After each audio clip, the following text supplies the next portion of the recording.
कैसे हैं आप सभी लोग। स्वागत है आपका फिक्र आपकी में एक बार फिर से। आप सभी लोग सोच होंगे कि आज तो दृश्यम का समय है ना, फिक्र आपकी कैसे आ गया। मैं जानता हूं दृश्यम आपका फेवरेट शो है और फिक्र भी आपका फेवरेट शो है, लेकिन इस शो को दिखाने की जरूरत इसलिए पड़ी क्योंकि शायद अब से कुछ घंटे के अंदर ईरान या इजराइल कोई भी बड़ा हमला कर सकता है। कोई भी और कुछ भी हो सकता है, क्योंकि मिडिल ईस्ट के सारे अमेरिकन बेसेस हाई अलर्ट पर हैं। और जब हम ये शो आपके सामने लेकर आए हैं तो ऐसे इंडिकेशंस मिल रहे हैं कि इजराइल पूरी तरह तैयार है। अभी किस लिए तैयार है? तेल अवीव का मलबा उठाने के लिए या फाइटर जेट से हमला करने के लिए? ये इस शो में देखिएगा आप। ईरान इजराइल में भीषण जंग छिड़ी हुई है, इसीलिए आज हम पूरे विश्व की फिक्र बढ़ाने वाली वॉर रिपोर्ट पर स्पेशल एडिशन लेकर आए हैं, जिसमें हम आपको इस नए वॉर फ्रंट का ताजा हाल बताएंगे और तीसरे विश्व युद्ध की आहट को सुनने की कोशिश करेंगे। लेकिन सबसे पहले ईरान और इजराइल में छिड़ी जंग का ट्रेलर सिर्फ 120 सेकंड की इस वीडियो रिपोर्ट में देखिए कि क्या हुआ था और अंदाजा लगाइए कि अगर ये सिर्फ ट्रेलर है तो क्या हो सकता है।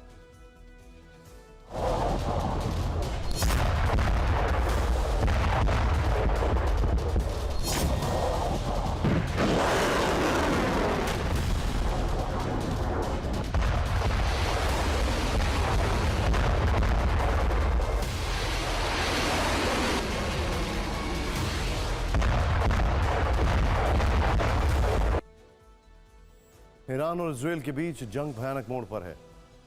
दोनों देशों की दुश्मनी के कारण पश्चिम एशिया में जिस तरह से हालात तेजी से बिगड़ रहे हैं, उसे देखते हुए बड़े बड़े जानकारों को तीसरे विश्व युद्ध की आहट सुनाई देने लगी है, क्योंकि विश्व दो धड़ों में बंटता हुआ साफ दिखाई दे रहा है। कौन सा देश किस खेमे में है, किसे सपोर्ट कर रहा है, किस तरह से कर रहा है, कूटनीतिक मदद दे रहा है या फिर हथियारों से मदद पहुंचा रहा है, हम आपको सारी बात बताएंगे। लेकिन सबसे पहले ईरान और इजराइल में छिड़ी जंग की कुछ और परेशान करने वाली तस्वीरें देख लेते हैं। इजराइल ने आज भी ईरान पर भीषण हमले जारी रखे हैं। ईरान के करमनशाह प्रांत में स्थित ईरान के मिसाइल बेस को एयर स्ट्राइक में तबाह कर दिया। ईरान के हमले में तेल अवीव में भी भारी तबाही मची है। सिक्योरिटी कैमरे में रिकॉर्ड हमले का यह वीडियो परेशान करने वाला है। ईरान की मिसाइल एक बिल्डिंग पर जब गिरी तो विस्फोट से बिल्डिंग के अंदर हाहाकार मच गया। इजराइल ने आज ईरान पर जवाबी हमला बोलते हुए ईरान के काज़विन इलाके में पड़ने वाले अल-बरूज इंडस्ट्रियल एरिया को हिट किया। हवाई हमलों में इस इलाके को तबाह कर दिया। वहाँ अफरा तफरी का माहौल बन गया। इससे पहले आज सुबह इजराइल के रिशॉन लेजियन इलाके के मेयर ने ईरानी हमले से मची तबाही का मंजर दिखाया। ईरानी मिसाइल के गिरने से यहाँ हर तरफ तबाही दिखी। मेयर ने यह वीडियो रिकॉर्ड करते हुए माना कि उन्होंने इस शहर में ऐसा विनाश पहले कभी नहीं देखा। रात में इजराइल के ऑपरेशन राइजिंग लाइन का जवाब देने के लिए ईरान ने इजराइल पर 150 से अधिक मिसाइलों की बरसात कर दी थी। इजराइल के एयर डिफेंस सिस्टम ने इनमें से कई हमलों को हवा में ही नष्ट कर दिया था। रात में ही इजराइल ने भी ईरान के इन मिसाइल हमलों का जवाब ईरान के कई हिस्सों को दहला कर दिया था। ये वीडियो तेहरान के मेहराबाद एयरपोर्ट का बताया जा रहा है, जब इजराइल की एयर स्ट्राइक में वहाँ भारी तबाही मची। जबकि रात में ईरान की बहुत सी मिसाइलों को इंटरसेप्ट करने के बाद भी कई मिसाइलें इजराइल में टारगेट पर गिरी और वहाँ कोहराम मच गया। ईरानी मिसाइलों से विनाश किस स्तर पर हुआ, ये मंजर सुबह दिखा जब लोग घरों से बाहर निकले। मोबाइल कैमरों से पूरा दृश्य कैप्चर किया। दक्षिणी तेल अवीव के लेजियन में कई घर जमींदोज हो गए। घरों से धुआं निकलते दिखाई दे रहा है। ईरान ने इजराइल पर सिर्फ मिसाइलों से ही हमला नहीं किया, बल्कि कई ड्रोन अटैक भी किए। ऐसे ही एक ड्रोन अटैक को जॉर्डन के आसमान में इजरायली फाइटर जेट ने हवा में ही नाकाम कर दिया। ईरान का दावा है कि इजराइल पर हमले की शुरुआत है और ईरान ने यह वार्निंग देते हुए अपनी मिसाइलों का अंडरग्राउंड जखीरा भी दुनिया को दिखाया है। ईरान ने साफ कहा है कि इजराइल में बड़ी तबाही अभी बाकी है। अब आते हैं सबसे बड़े संकट पर। क्या ईरान और इजराइल में छिड़ी जंग तीसरे विश्व युद्ध का ट्रेलर है? क्या तीसरे विश्व युद्ध की शुरुआत पश्चिमी एशिया में उठे बारूदी बवंडर से हो सकती है? हम ऐसी आशंकाएं क्यों जता रहे हैं? तो इसके लिए आपको इजराइल ईरान में छिड़ी जुबानी जंग और इस तनाव पर देश और दुनिया के प्रमुख नेताओं का रुख दोनों जान लेते हैं। इजराइल ने ईरान के खिलाफ जो ऑपरेशन शुरू किया है उसका नाम है राइजिंग लायन, और ईरान ने जवाब में इजराइल के खिलाफ जो ऑपरेशन शुरू किया है उसका नाम है ट्रू प्रॉमिस 3। इजराइल के पीएम बेंजामिन नेतन्याहू ने चुनौती दी है कि जब तक वो ईरान के न्यूक्लियर ठिकानों को तबाह नहीं कर देंगे, हवाई हमले जारी रहेंगे। वहीं ईरान ने जवाब में कहा है कि कल रात इजराइल पर जो है 150 मिसाइलें दागी गई थीं, वो इजराइल में तबाही की शुरुआत थी, क्योंकि ईरान इजराइल पर 2000 बैलिस्टिक मिसाइलें लॉन्च करने वाला है। यानी ना तो इजराइल की सेना मिसाइल हमलों पर ब्रेक लगा रही है और ना ही ईरान उसी भाषा में जवाब देने से चूक रहा है। शुक्रवार को पहले इजराइल ने ईरान के परमाणु ठिकानों को नष्ट किया था। ईरान के 9 परमाणु वैज्ञानिकों का खात्मा कर चुका है। ईरान के 6 टॉप कमांडर मार गिराए थे और इस हमले से तिलमिलाया ईरान भी अब इजराइल को उसी भाषा में जवाब दे रहा है। इजराइल के मल्टी लेयर डिफेंस सिस्टम को ध्वस्त करते हुए तेल अवीव में ऊंची ऊंची इमारतों को मिट्टी में मिला रहा है। इजराइल ने कभी सोचा भी नहीं होगा ईरान इस तरह बदला लेगा। इजराइल ने कभी सोचा भी नहीं होगा कि ईरान अत्याधुनिक सुरक्षा कवच को भेद पाएगा, लेकिन ईरान ने ऐसा कर दिखाया है, जिस वजह से नेतन्याहू आग बबूला है। इजरायली डिफेंस फोर्स ने कहा है कि ईरान ने नागरिक इलाकों को हिट करके भारी भूल कर दी है।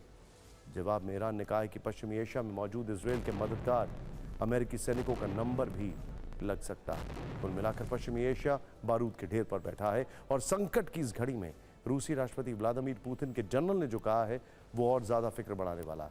रूस की सेना के टॉप जनरल ने ईरान इजराइल तनाव पर बड़ा बयान दिया।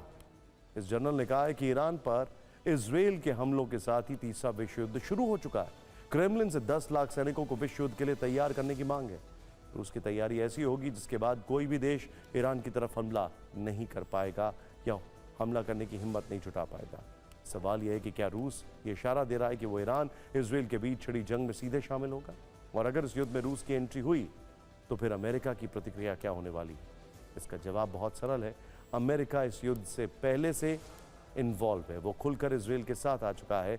अमेरिका ने इजराइल को 300 हेलफायर मिसाइलें दी हैं। पहले से एक्टिव अमेरिका के थर्ड एयर डिफेंस सिस्टम ने इजराइल पर लॉन्च होने वाली ईरान की मिसाइलों को तबाह किया है। अमेरिकी फाइटर जेट ने कई ईरानी ड्रोन मार गिराए हैं। रॉयटर्स के हवाले से यरूशलेम पोस्ट का यह बड़ा दावा, जबकि चीन ने भी इजराइल के खिलाफ कड़ी प्रतिक्रिया दी है। संयुक्त राष्ट्र में चीन ने ईरान पर हमले का कड़ा विरोध किया है। चीन ने कहा है कि इजराइल ने ईरान पर हमला करके लाल रेखा पार कर दी है। चीन ने इजराइल को हद में रहने की नसीहत भी दी है। यानी ईरान इजराइल संकट की वजह से दुनिया 2 हिस्सों में बढ़ चुकी है। ईरान के साथ रूस और चीन जैसे शक्तिशाली नजर आ रहे हैं। रूस ने पहले से ही ईरान को S-300 मिसाइल डिफेंस सिस्टम दे रखा है। चीन का ईरान के साथ $400 अरब का ऊर्जा समझौता है। चीन ईरान को रणनीतिक साझेदार मानता है। ऐसे में चीन ईरान को आर्थिक सहायता दे सकता है, जिससे तेहरान युद्ध को लंबा खींच सकता है।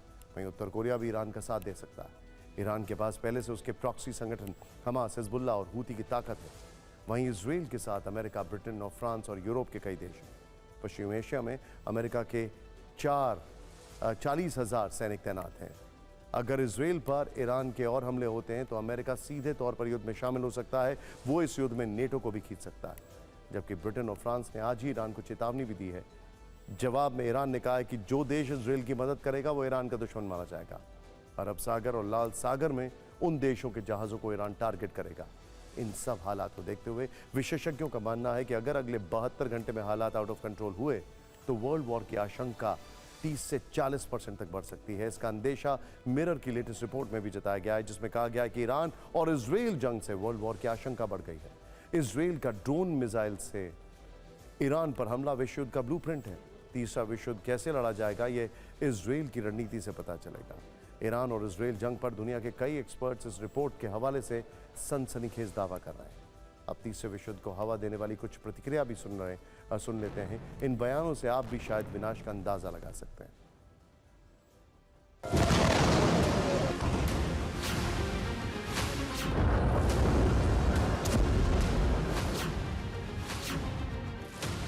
और इस वक्त की बड़ी खबर है, ब्रेकिंग न्यूज। ईरान के लोगों को नेतन्याहू का नया संदेश। बहुत जल्द तेहरान के आसमान में इजरायली फाइटर जेट मंडराएंगे। नेतन्याहू ने कहा खमेनी सरकार की हर महत्वपूर्ण स्ट्राइक साइट पर स्ट्राइक करेंगे। नेतन्याहू ने कहा खमेनी के अत्याचारी शासन से ईरान के लोगों को मुक्ति दिलाएंगे। नेतन्याहू ने यह भी कहा है। एक और बड़ी खबर, ईरान की पार्लियामेंट्री नेशनल सिक्योरिटी कमेटी के प्रमुख का दावा, इजरायल ने हमले रोकने की अपील की। ईरान ने कहा कुछ देशों के जरिए इजरायल ने संदेश भिजवाया था।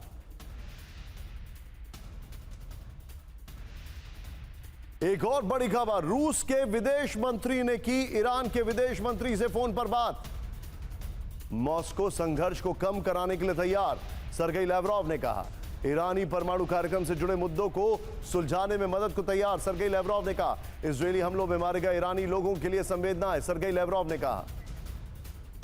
ये तीनों ब्रेकिंग हमारे साथ हैं। जनरल के सिन्हा हमारे साथ जुड़ चुके हैं। सीधे मैं चलूंगा सिन्हा सर के पास। सिन्हा सर, बड़ा टेक क्या है? क्या ये चीजें कंट्रोल में आएंगी? आज रात शायद नहीं हो, क्योंकि वहां पर एक रिलीजियस फेस्टिवल है जिसकी वजह से आज दिन भर ईरान ने अटैक नहीं किए, लेकिन क्या वो थोड़ी देर में हमले कर सकता है? क्या 12 बजे के बाद हमले कर सकता है, या फिर इजराइल अटैक करेगा? क्या लग रहा है आपको? जय हिंद निशांत। जय हिंद सर। देखिए, जिस तरह से परिस्थितियां बदल रही हैं, ऑपरेशन राइजिंग लायन, और हम देख रहे हैं उसका रिट्रीब्यूशन जो इन्होंने ट्रू प्रॉमिस 3 का किया था। ट्रू प्रॉमिस 3 बहुत दिनों से पेंडिंग था और ईरान को यह डर था कि यदि वो करता है तो रिटेलिएशन बहुत बड़ा होगा।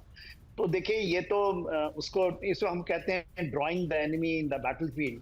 तो इजराइल ने जो किया है, because Israel has done alone, and उसमें टैसिट सपोर्ट तो है ये सभी का, बिकॉज इट इज बीन ये पुश हो रहा है नेतन्याहू साहब के तरफ से, और ये नहीं कि वो अकेले हैं। इजराइल का पूरा जो आईडीएफ का सपोर्ट है, आईडीएफ का सपोर्ट उनको तो है, और उन्होंने जो किया है वो अनप्रेसिडेंटेड है। देखिए, अभी आपके नहीं जो खबर चलाई जिसमें यह दिखाया कि शायद इजराइल उनको कह रहा है कि हम रोकना चाहते हैं, दूसरों को बोलना चाहते हैं।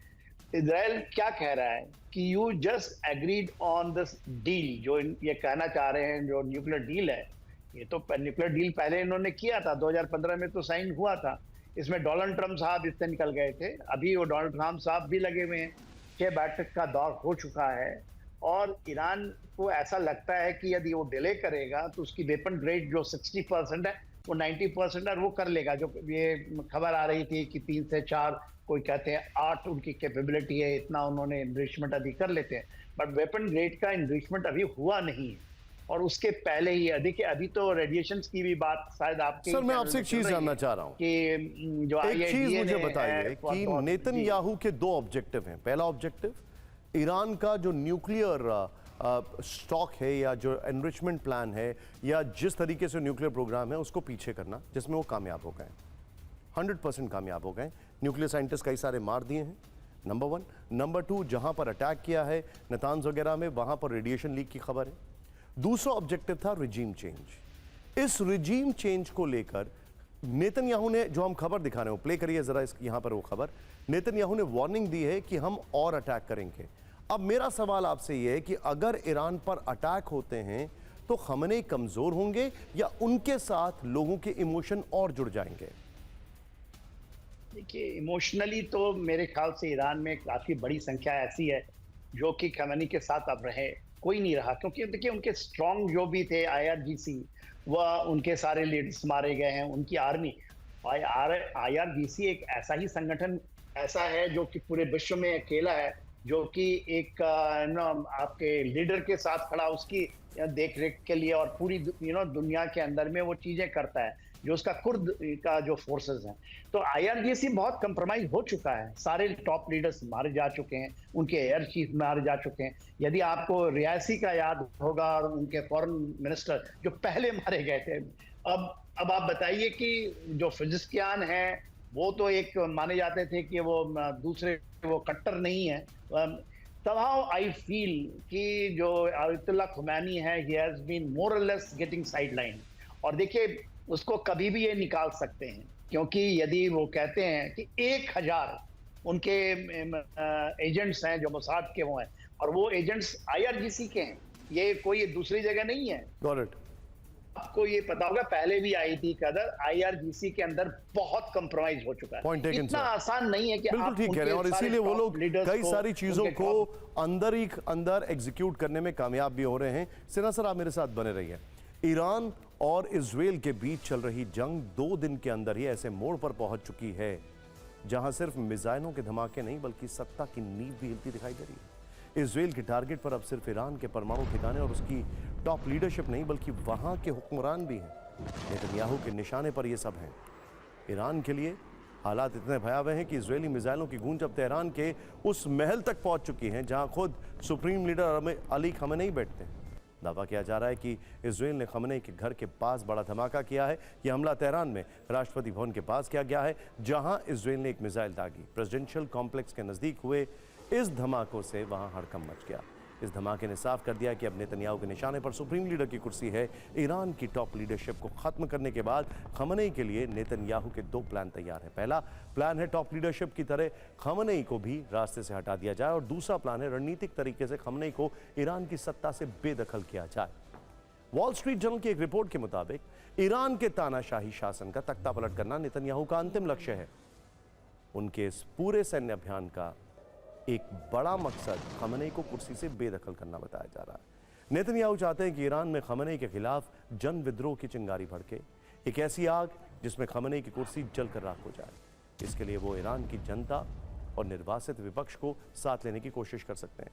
इतना ही नहीं, इस तख्तापलट की स्क्रिप्ट में कुछ और अहम किरदार जोड़ने की तैयारी की जा रही है, जिनमें पहला है सुन्नी बहुल मुस्लिम देश जो पर्दे के पीछे रहकर नेतन्याहू की योजना में मददगार बन सकते हैं। खबर है कि विदेशों में रह रहे ईरान के निर्वासित विपक्षी नेता भी नेतन्याहू की इस क्रांतिकारी योजना का हिस्सा बनने की तैयार है। अपनी तख्ता पलट रणनीति को अंजाम तक पहुंचाने की दिशा में नेतन्याहू ने मोर्चा भी खोल दिया। ईरान की जनता को भरोसा में लेने के लिए नेतन्याहू ने एक बड़ा दांव चला है। बीती रात उन्होंने एक वीडियो संदेश जारी किया जिसमें ईरान के लोगों को संबोधित किया। नेतन्याहू ने कहा, ईरान के बहादुर लोगों, हमारी लड़ाई आपके साथ नहीं है। हमारी लड़ाई उस क्रूर तानाशाही से है जिसने 46 वर्षों तक आप पर अत्याचार किया। मेरा मानना है कि आपकी आज़ादी का दिन नज़दीक है, और जब ऐसा होगा तो 2 प्राचीन सभ्यता के लोगों की बीच मित्रता फिर से पनपेगी। इजराइल की लड़ाई ईरान की जनता के खिलाफ नहीं है। हमारी लड़ाई उस खूनी इस्लामिक शासक के खिलाफ है जो आपको कुचलता है और अधिकारों से वंचित रखता है। अब समय आ गया है कि ईरान की जनता अपने झंडे और उसके ऐतिहासिक गौरव के साथ एकजुट होकर इस दुष्ट और दमनकारी शासन से अपनी आज़ादी के लिए लड़े। यह आपका मौका है आवाज़ उठाने का और दुनिया को बताने का कि आप इस शासन से आज़ादी चाहते हैं।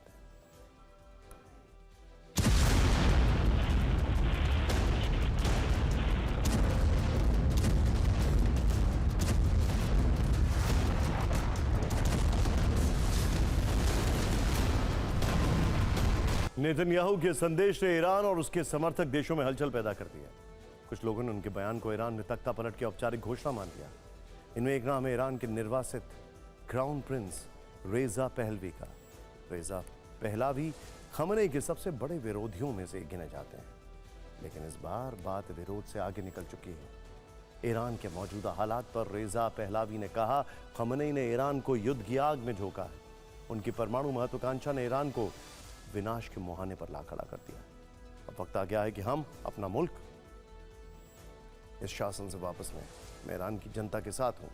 पूर्व शाही वंशज के मुंह से निकला यह बयान ईरान की उस खोई हुई पहचान की पुकार है जो लंबे वक्त से इस्लामिक शासन के नीचे दबी हुई है। रेजा पहलवी के इस बयान ने ईरान की मांग को वैश्विक बना दिया है। उनके बाद खमनेई की सत्ता की कुर्सी का तीसरा पाया हिलाने का काम किया है अमेरिकी सांसद माइकल मैकॉल ने। उन्होंने एक इंटरव्यू में कहा कि ईरान का शीर्ष नेतृत्व खत्म हो चुका है, तो ऐसे में वहाँ के लोगों के पास धार्मिक तानाशाही के खिलाफ खड़े होने का ये बिल्कुल सही मौका है। मेरा मानना है कि ईरान की धार्मिक तानाशाही को सत्ता से बाहर करने के लिए वहाँ की परिस्थितियाँ बिल्कुल अनुकूल हैं, क्योंकि वहाँ के ज़्यादातर लोग आयतुल्लाह खमनेई को पसंद नहीं करते। दुनिया के तमाम कोने से खमनेई के खिलाफ ये बयान ऐसे वक्त में आ रहे हैं जब इजराइल की सेना उनकी टॉप लीडरशिप को ख़त्म कर चुकी है। 20 से ज़्यादा आर्मी कमांडर मारे जा चुके हैं और 9 साइंटिस्ट भी खत्म हो चुके हैं। इन वैज्ञानिकों में ज़्यादातर न्यूक्लियर साइंटिस्ट हैं। इन सबके बीच खमनेई को सबसे तीखी चेतावनी भारत में इजराइल के राजदूत रवीन अज़ार ने दी है। उन्होंने खमनेई को सद्दाम हुसैन और गद्दाफी जैसा अंजाम भुगतने की चेतावनी दी है। रवीन अज़ार ने कहा है कि ईरान को इतिहास की किताबों से सीखना चाहिए, वरना खमनेई का अंजाम मध्य पूर्व के 3 मुस्लिम शासकों जैसा होगा। इराक के पूर्व राष्ट्रपति सद्दाम हुसैन ने परमाणु हथियार हासिल करने की कोशिश की थी।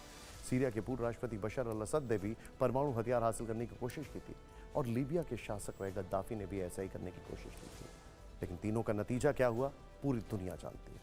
कुल मिलाकर एक तरफ इजराइल की मिसाइलें ईरान का भूगोल बिगाड़ने में लगी हैं, तो दूसरी तरफ खमनेई को इतिहास से सबक लेने की नसीहत दी जा रही है। हालांकि खमनेई भी अपने अहंकार की जंजीर को जकड़ कर खड़े हैं और अपनी टॉप लीडरशिप की मौत का बदला लेने के लिए इजराइल पर मिसाइलें दाग रहे हैं। उधर इजराइल के हमलों को देखकर लग रहा है कि इस बार नेतन्याहू भी सौगंध लिए बैठे हैं कि चाहे जो हो जाए आयतुल्ला खमेनी को ईरान की सत्ता से हटाकर दम लेंगे। बड़ी खबर, तेल अवीव का बेन गुरियन एयरपोर्ट जो है वो बंद है। अगले आदेश तक एयरपोर्ट बंद कर दिया गया है। ईरान के मिसाइल अटैक के बाद इजराइल का बड़ा फैसला। इस सब के बीच में एथेंस में बेंजामिन नेतन्याहू का प्लेन ग्राउंड करना पड़ा था। इजराइल से निकलने के बाद एथेंस में उनका प्लेन को ग्राउंड करना पड़ा था। ईरान पर हमले के बीच एथेंस में प्लेन ग्राउंड करना पड़ा था। यह बड़ी खबर मैं आपको बता रहा हूं। इसमें एक बड़ी जानकारी जो मैं आपको बताने वाला हूं वो ये है कि किस तरीके से हालात तेजी से तब्दील हो रहे हैं, और वो जो तब्दील हो रहे हैं वो चिंताजनक है।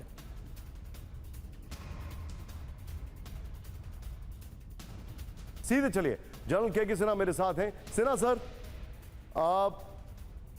अभी इस वक्त कई एयर रूट्स बंद करने पड़े हैं और ये फैक्ट है। अब कई जगह डिटोर लेना पड़ रहा है। मैं आपसे एक बहुत चिंताजनक सवाल पूछ रहा हूं और बड़ी गंभीरता से पूछ रहा हूं। क्या हम न्यूक्लियर विंटर की तरफ जा रहे हैं? क्योंकि ईरान किसी की सुनेगा नहीं, उसने ऑलरेडी कह दिया है कि अब बातचीत नहीं होगी। नेतन्याहू को शायद इस बात का डर है, जो एक्सपर्ट्स अलग अलग दुनिया के वेस्टर्न एक्सपर्ट्स हैं उनका कहना है कि इस बात का डर है कि अगर नेतन्याहू ने कोई भी वॉर रोका तो वो सीधे जेल में जाएंगे, और जिस तरीके से उनके खिलाफ इंक्वायरी चल रही है। नेतन्याहू जिस तरीके से तेल अवीव पर अटैक हुए हैं, उनकी पॉपुलैरिटी रेटिंग कम होगी। ये रुकने वाला नहीं है। तो इसका एंड गेम क्या न्यूक्लियर विंटर है? देखिए निशांत, जो ये नैरेटिव एक चलती है कि नेतन्याहू साहब आप बहुत पॉपुलर हो चुके हैं और मेरे ख्याल से वो अपनी कुर्सी बचाने के लिए इन चीज़ों को कर रहे हैं। शायद इजराइल से, जैसा मेरे भी उनके वहाँ पर अभी लिंकेजेस हैं जो मैं सुनता हूँ, और भारतीय हैं, तो ये सही नहीं मैं मानता हूँ कि देखिए, otherwise it is not easy कि एक लीडर आपको इस मुहाने पे ले जाए कि पूरे के पूरे इजराइल के अस्तित्व पे ही खतरा हो जाए। जो 7 अक्टूबर के हुआ उसके पहले नेतन्याहू के बहुत गलतियां हुई, ये तो पूरा इजराइल मानता है, इसलिए उसको लोग बख्शना नहीं चाहते। मगर आज जो नेतन्याहू कर रहे हैं, मेरे ख्याल से मेजॉरिटी ऑफ इजरायलीज ये मानते हैं कि इन चीजों को खत्म करें। आप 3 मेजर आतंकवादी संगठन जो आपको घेरे हुए हैं, आप उनको खत्म करने के 2 को तो आपने खत्म कर ही दिया है, क्योंकि देखिए रेसिडुअल तो रहेगा तो उससे कुछ बड़ी ऐसी प्रॉब्लम चुनौती नहीं होती है। ईरान इसका परपेचुएटर है, ईरान को भी उन्होंने गर्दन से पकड़ा हुआ है। और देखिए, ये कोई कहता था ऑपरेशन राइजिंग लायन जो हमने 13 जून को देखा है, ये अनप्रेसिडेंटेड है। कोई देश की कोई भी, मैं ये बताऊं, भारत हो चाहे रशिया हो, America, they can't do this what they have done it. It is a very surprising thing in the military history, जो बड़े डीप से, यदि मैं बहुत संभल के इस बात को कह रहा हूं। आप उनके सारे टॉप लीडर्स को मार दीजिए, चाहे आईआरजीसी के हैं, चाहे उनके आर्मी के हैं, एयर के हैं। इसके पहले उनके प्रेसिडेंट, उनके फॉरेन मिनिस्टर को आपने खत्म कर दिया। अयतुल्ला खुमैनी को वो कभी भी खत्म कर सकते हैं, ये ऐसा मेरा मानना है। They have they can reach, but वो क्यों नहीं करना चाहते हैं? ऐसा नहीं कि वो बहुत पॉपुलर हैं ईरान में, वहां पर बहुत बड़ी संख्या, देखिए ज्यादा वहां की ये नहीं आबादी, 8.6 करोड़ लोग ही रहते हैं ना ईरान। पूरा वेस्ट एशिया, यदि आप सऊदी अरेबिया को ले और जितने भी अरब कंट्रीज हैं, they are doing very well. They are change, ये नहीं कि ऑयल के ऊपर ही डिपेंडेंट रहेंगे। They are actually thinking 21st century के मिड हाफ में हम कहाँ होंगे। यदि ईरान इन दुक्यानोसी बातों से, जिसमें ये 79 नहीं आए ना, इसके पहले Iran was one of the best countries in the middle east, absolutely secular, the best. America का दोस्त होता था, इजराइल का दोस्त। ये 79 के बाद इन्होंने ऐसा कर दिया इसको कट्टर कि आप न जो सिया है, सुन्नी, सारे जितने कट्टर संगठन है उसकी आप नेतृत्व करना चाहते हैं।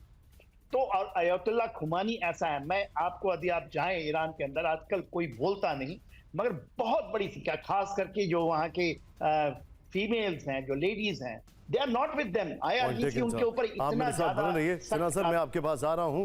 एक बड़ी खबर आ रही है, इजराइल ईरान महायुद्ध में न्यूक्लियर रेडिएशन का खतरा बढ़ गया है, इसीलिए मैंने न्यूक्लियर विंटर की बात की। इजराइल ने 4 परमाणु ठिकानों को टारगेट किया। पहले यह कहा जा रहा था कि रेडिएशन का कोई डर नहीं है, लेकिन आज जो रिपोर्ट आई है वो काफी गंभीर और भयभीत करने वाली है। ईरान के न्यूक्लियर प्लांट हर पल मौत की दस्तक दे रहे हैं। आईएईए यानी अंतर्राष्ट्रीय परमाणु ऊर्जा एजेंसी ने संयुक्त राष्ट्र को जो जानकारी दी है वो विस्फोटक और रूह कपाने वाली है। ईरान के नतांज परमाणु प्लांट में रेडिएशन शुरू हो चुका है।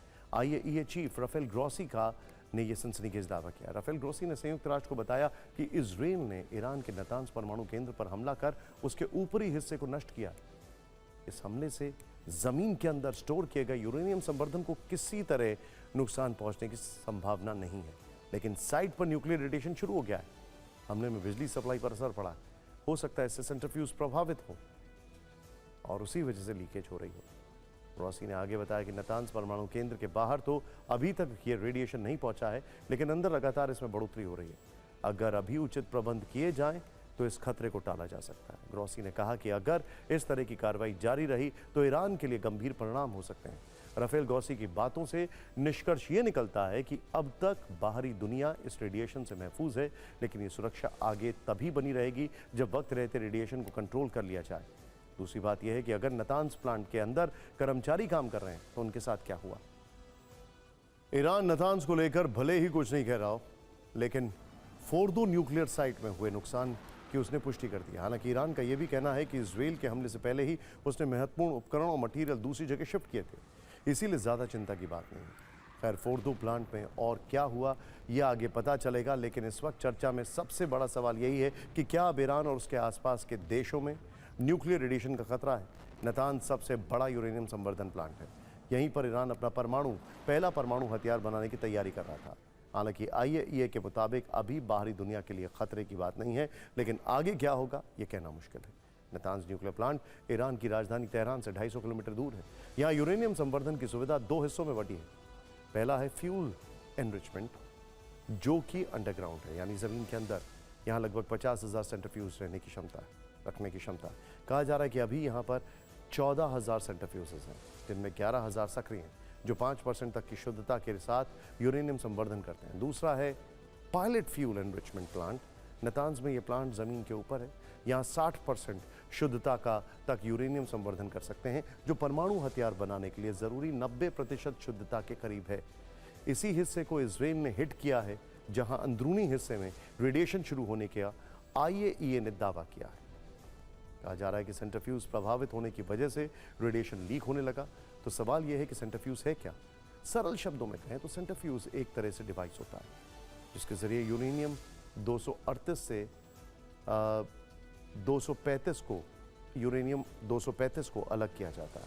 इस प्रक्रिया को यूरेनियम संवर्धन भी कहते हैं। परमाणु रिएक्टर के ईंधन या फिर परमाणु बम बनाने के लिए यूरेनियम 235 की जरूरत होती है। परमाणु हथियारों को लगभग 90% तक समृद्ध करने के लिए U-235 की आवश्यकता होती है। इसमें सेंट्रीफ्यूज अहम भूमिका निभाता है। सेंट्रीफ्यूज प्रति मिनट 50,000 चक्कर की गति से घूमता है और इसी प्रक्रिया के दौरान यूरेनियम 238 से अलग होकर यूरेनियम 235 इकट्ठा होता रहता है। यानी सेंट्रीफ्यूज यूरेनियम संवर्धन का अहम हिस्सा है और अगर इसे नुकसान पहुंचा तो खतरा बढ़ जाता है। नतांज प्लांट से अभी रेडिएशन बाहर नहीं आया, लेकिन रेडिएशन क्यों खतरनाक होता है, क्यों नतांज प्लांट की खबर से दुनिया डरी हुई है, यह भी जानना जरूरी है।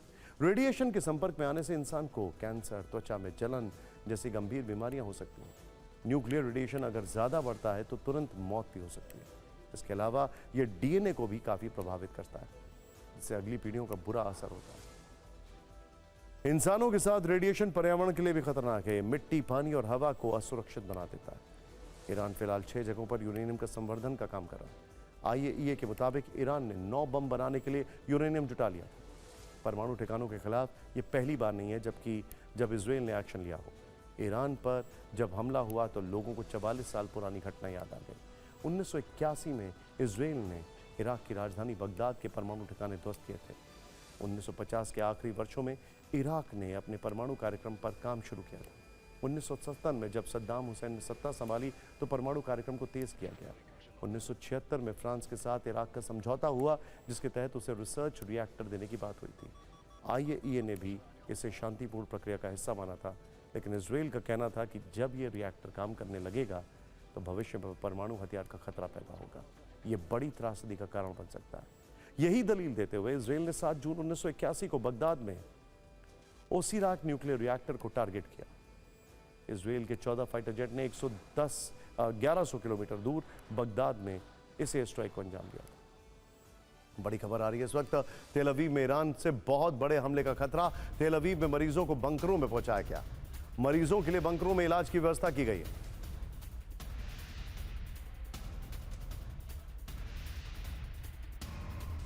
और ईरान कर रहा है स्ट्रेट ऑफ होर्मुज बंद करने पर विचार। आईआरजीसी के जनरल इस्माइल कौसारी ने संकेत दिए। स्ट्रेट ऑफ होर्मुज बंद करने का विकल्प खुला है। दुनिया में तेल का 20% कारोबार इसी रास्ते से होता है। एक और बड़ी खबर, ईरान इजरायल युद्ध पर पाकिस्तान के रक्षा मंत्री का बड़ा बयान। इजरायल के खिलाफ मुस्लिम देशों से पाकिस्तान की एकजुट होने की अपील। इजरायल से मुस्लिम देश संबंध तोड़े, पाकिस्तान ने कहा है। मैं सीधे चलूंगा यहां पर, जनरल के सिन्हा मेरे साथ हैं। जनरल सिन्हा, एक सोशल मीडिया पर बड़ा वायरल हो रहा है नेतन्याहू का एक बहुत पुराना वीडियो, जिसमें ऐसा क्लेम किया जा रहा है कि उन्होंने कहा था कि ईरान के बाद अगला टारगेट पाकिस्तान होगा। पाकिस्तान मतलब अपने आप को बचाने की क्षमता है नहीं, और ईरान के लिए लोगों को यूनाइट कर रहा है। Your take. देखिए, ये बड़ी विडंबना है। आपको याद होगा 29 मई को ये ऑपरेशन सिंदूर खत्म हुआ। उसके बाद जब ये टर्की गए थे तो उनका सेकंड पड़ाव, जो इनके विदेश में ये भी थे, विदेश मंत्री साहब भी थे, हमारे फील्ड मार्शल साहब भी वहाँ थे, शहबाज शरीफ साहब थे, और अयतुल्ला खोमेनी से उनकी मुलाकात हुई। एक खबर ये आती है, सोशल मीडिया का खबर है ये, मैं उसको नहीं मानता, कि उनको काफ़ी लताड़ा गया अयतुल्ला खोमेनी कि आप हमारे को क्यों नहीं कंडम करते आप इजराइल को। मगर इजराइल को जितना ज्यादा पाकिस्तान खंडन करता है, कोई मुस्लिम देश नहीं करता, कोई भी नहीं। अब्राहम अकॉर्ड के अंतर्गत में तो जितने अरब देश हैं उनके साथ मित्रता करना चाहते हैं। तो देखिए, यदि ठिकाना, यदि आपने जो बड़ी बात कही, तो ठिकाना तो इनका ही है। क्योंकि एक पाकिस्तान ऐसा है, क्योंकि देखिए पाकिस्तान की प्रॉब्लम ये है कि वो सोचता है कि हमने परमाणु, जो कि है कि नहीं है, मुझे बहुत बड़ा क्वेश्चन मार्क लगता है आफ्टर 7, 8, 9, 10 के बाद उनकी क्षमताएं हैं कि नहीं। वो अपने को इनका सबका चौधरी मानता है। इजराइल को जितनी वर्ल्ड फोरम में पाकिस्तान के अंदर बैठे हुए जितने भी हैं, चाहे वो आईएसआई के हों, चाहे जितने मुल्ला हैं, जितनी बात करते हैं अगेंस्ट इजराइल, कोई विश्व का कोई मुस्लिम देश नहीं करता। ये तो इवन इराक इतना नहीं करता जितना ये करता है। मगर ये बात जो आई है, और ये क्यों गए थे, इसका एक दो कारण है। देखिए, मैं उसकी बात नहीं करता। देखिए, फिजकियान साहब अभी जो वहाँ के राष्ट्रपति हैं, ये पाकिस्तान गए हुए थे। आपको याद होगा बीच में एक बार ये पाकिस्तान आए थे, तो ये कहा गया कि ईरान के कैसे आ गए ये पाकिस्तान में।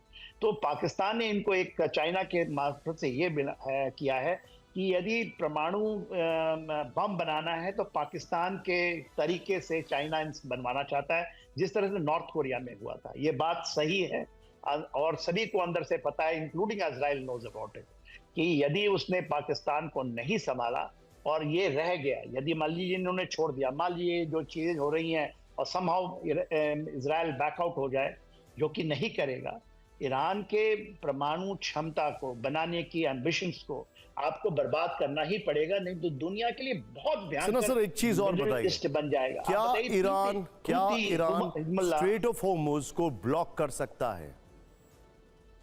मेरे अनुसार तो ये धमकी देगा इसकी बस की। देखिए, स्टेट ऑफ हार्मुज को जो जानते हैं, ठीक है, ईरान का बहुत है, कितने देश उसके, ओमान है, यदि आप देखिए स्टेट ऑफ ओमान उसके बगल में आता है, उसके बाद यूएई है, सऊदी अरेबिया है, कतर है, कुवैत है, तो ये पूरे के पूरे मुस्लिम देश हैं। क्या ये इनको करने देंगे? ये हिम्मत है इनको करने की? तो 6 अभी अमेरिकन फ्लीट्स हैं, एयरक्राफ्ट कैरियर्स की, आप जो फोटेलाज हैं, 2 तो इधर ही घूम रहे हैं। India will not allow him to do it. आप मेरे साथ जुड़े सिन्हा सर, आपने समय निकाला, thank you very much for joining us, बहुत बहुत शुक्रिया। लेकिन इजराइल और ईरान की लड़ाई एक विनाशक मोड़ पर है। इसमें विध्वंस, बर्बादी और तबाही के कई चैप्टर हैं। एक तरफ बेंजामिन नेतन्याहू का ईरान के न्यूक्लियर प्रोग्राम को सदा के लिए खत्म करने का संकल्प है, तो दूसरी तरफ ईरान के सुप्रीम लीडर अयतुल्ला खमेनी का खूनी इंतकाम, और दोनों ही अपने मकसद को हासिल करने के लिए भीषण बारूद की बारिश कर रहे हैं। इजराइल और ईरान में जिस तरह अभी युद्ध छिड़ा है, इसे ऐसा इतिहास कभी नहीं हुआ है। इजराइल ने ईरान के खिलाफ ऑपरेशन राइजिंग लाइन छेड़ा था, तो ईरान ने इजराइल के खिलाफ ऑपरेशन ट्रू प्रॉमिस 3 छेड़ दिया। कल रात से ईरान ने इजराइल में घुसकर बहुत बहुत बड़े अटैक किए। आज हम फिक्र की वीडियो फाइल से एक एक हमले को डिकोड करेंगे और आपको बताएंगे कि आखिर इस जंग में कौन किस पर भारी पड़ा है। अभी तक इजराइल के हमलों के बाद ईरान ने नए सिरे से हमलों की शुरुआत की है। इस बार पहले के मुकाबले ईरान सबसे विध्वंसक अटैक कर रहा है। इजराइल के खिलाफ ईरान ने पहली बार ऑपरेशन टू प्रॉमिस 13 अप्रैल 2024 को चलाया था। तब सीरिया में ईरान के वाणिज्यिक दूतावास पर हमले के 2 हफ्ते बाद ईरान ने इजराइल पर 300 मिसाइल और ड्रोन से अटैक किया था। यह पहली बार था जब ईरान ने इजराइल में घुसकर हमला किया था। इसके बाद 1 अक्टूबर 2024 को ईरान ने ऑपरेशन टू प्रॉमिस 2 चलाया। तब ईरान ने इजराइल में 180 बैलिस्टिक मिसाइल से हमला किया था। ईरान ने कहा था कि उसने हमास, हिजबुल्लाह और IRGC के कमांडर्स पर अटैक का बदला लेने के लिए हमला किया है। और कल रात से ईरान ने ऑपरेशन ट्रू प्रॉमिस 3 शुरू किया है। ईरान इजराइल पर 200 बैलिस्टिक मिसाइल और 100 ड्रोन से हमला कर चुका है। इस हमले से तेल अवीव में काफ़ी नुकसान हुआ है। ऑपरेशन अभी जारी है। इजराइल में ईरान की भीषण तबाही का ये वीडियो सबूत देखिए।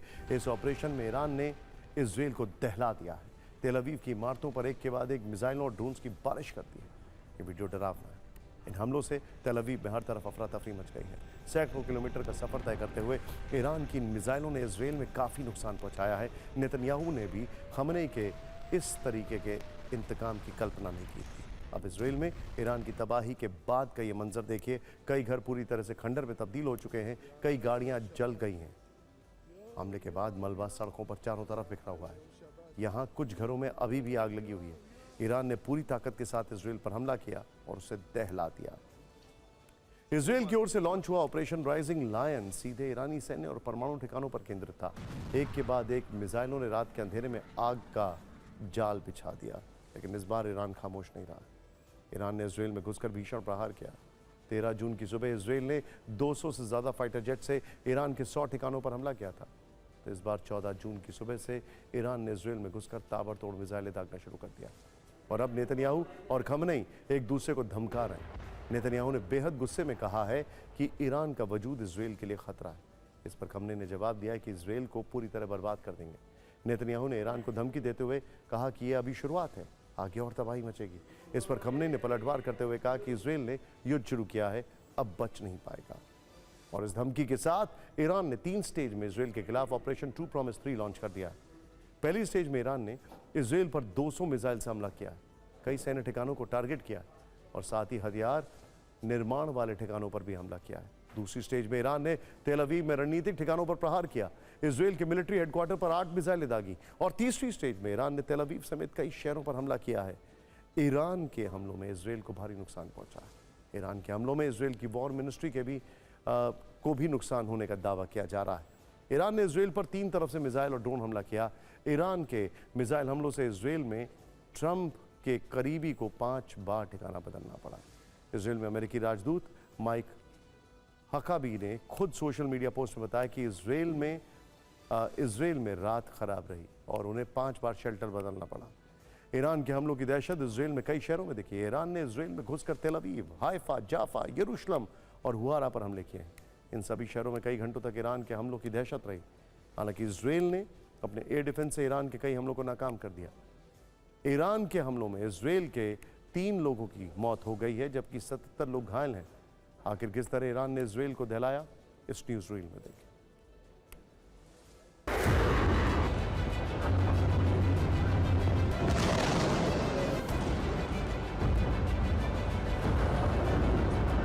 ये साफ है कि दोनों ही देशों ने एक दूसरे के खिलाफ बेहिसाब बारूद झोंक दिया है। ये समझते हैं कि अब तक के युद्ध में कौन किस पर भारी पड़ा। इजराइल ने ईरान के रेडार, मिसाइल और न्यूक्लियर ठिकानों पर हमले किए, जबकि ईरान ने इजराइल के 5 शहरों में 200 मिसाइल से हमले किए। इजराइल ने ईरान के कई बड़े सैन्य अधिकारी, न्यूक्लियर प्रोग्राम चीफ समेत 10 परमाणु वैज्ञानिकों को मार डाला, जबकि इजराइल में किसी बड़े अधिकारी की मौत की खबर नहीं। इजराइल के हमलों में ईरान के 100 से ज़्यादा ठिकानों को भारी नुकसान पहुंचा, जबकि इजराइल के एयर डिफेंस ने बहुत से हमले नाकाम कर दिए। इजराइल ईरान महायुद्ध के बीच स्पेसएक्स के संस्थापक और इलॉन मस्क CEO जो है, इलॉन मस्क अचानक ट्रेंड करने लगे हैं। ये एक तरह से उनकी इस जंग में एंट्री है, लेकिन तरीका थोड़ा अलग है। लड़ाई में उनकी एंट्री फाइटर जेट, मिसाइल या बम वाली नहीं है, बल्कि हाई स्पीड इंटरनेट वाली है। इजराइल ने जब ईरान पर भीषण अटैक किया, दोनों तरफ से बारूद बरसने लगे, तो तेहरान ने इंटरनेट की सुविधा को कंट्रोल करने का फैसला किया। ईरान के अंदर इंटरनेट टैरिफ ट्रैफिक में 50% तक कमी देखी जा रही है। ईरान की सूचना प्रसारण और संचार मंत्रालय की तरफ से कहा गया है कि हम ईरान के लोगों को सूचित करते हैं कि देश में विशेष परिस्थितियों के चलते इंटरनेट पर अस्थायी प्रतिबंध लगाए गए। सरकार ने संकेत दिए हैं कि स्थिति सामान्य होने पर यह पाबंदी हटा ली जाएगी, लेकिन लगता है कि यह खबर दुनिया भर में सैटेलाइट इंटरनेट की सुविधा देने वाले एलॉन मस्क को पता चल गई। यहीं से ईरान इजराइल जंग में मस्क की एंट्री होती है, वो भी हाई स्पीड। अमेरिकी पत्रकार मार्क लेविन ने एक पोस्ट शेयर की है जिसमें उन्होंने ईरान के लोगों को स्टारलिंक की सुविधा देने के लिए को लेकर मस्क की तारीफ की है। इंटरनेट प्रतिबंध करने को लेकर उन्होंने ईरान की सरकार को टारगेट भी किया। इस पर एडम लुइस ने नाम के यूजर ने रिएक्ट किया। मस्क की फोटो के साथ एडम लुइस ने इस फैसले के लिए उनकी तारीफ की है, यानी ईरान के लोगों को इलॉन मस्क स्टारलिंक की सुविधा देंगे। ये खबर तेहरान के लिए बुरा सपना भी साबित हो सकती है, क्योंकि वो युद्ध के माहौल में इंटरनेट को कंट्रोल करना चाहते हैं, लेकिन अगर सैटेलाइट से ये सुविधा मिलने लगेगी तो उसे कंट्रोल करना शायद ईरान के लिए मुश्किल होगा। ईरान की सरकार ने अपने फैसले में कहा कि जंग को देखते हुए इंटरनेट पर रोक लगाई गई है। ईरान में सरकार द्वारा इंटरनेट पर एक्शन को लोगों की संभावित बगावत से जोड़ा जा रहा है। यह कहा जा रहा है कि खमेनी सरकार लोगों को सच का पता नहीं चलने देना चाहती है, क्योंकि अगर सच्चाई सामने आई तो संभव है कि तेहरान में विद्रोह हो जाएगा। लेकिन ऐसा कहा जा रहा है कि मस्क ये चाहते हैं कि ईरान के लोगों को सारी जानकारी मिलती रहे, वो अपडेट होते रहें, इसीलिए उन्होंने स्टारलिंक की सुविधा देने का निर्णय लिया। जाहिर है ये खबर ईरान के लिए अच्छी नहीं है। ईरान और इजराइल की इस जंग का असर केवल पश्चिमी एशिया तक सीमित नहीं है, बल्कि इसका असर पूरी दुनिया पर पड़ेगा। हम ऐसा इसलिए कह रहे हैं क्योंकि इस जंग की वजह से 2 दिन के अंदर ही अंतर्राष्ट्रीय बाजार में कच्चे तेल की कीमतों में 13% तक भारी उछाल आया। मंडे को स्टॉक मार्केट का क्या हाल होगा भारत में, कल्पना से परे। अब इस उछाल से क्या होगा ये समझ लीजिए। IMF की एक रिपोर्ट कहती है कि जब कभी कच्चे तेल की कीमतों में 10% तक का उछाल आता है तो विकसित देशों में महंगाई 0.4% तक बढ़ जाती है।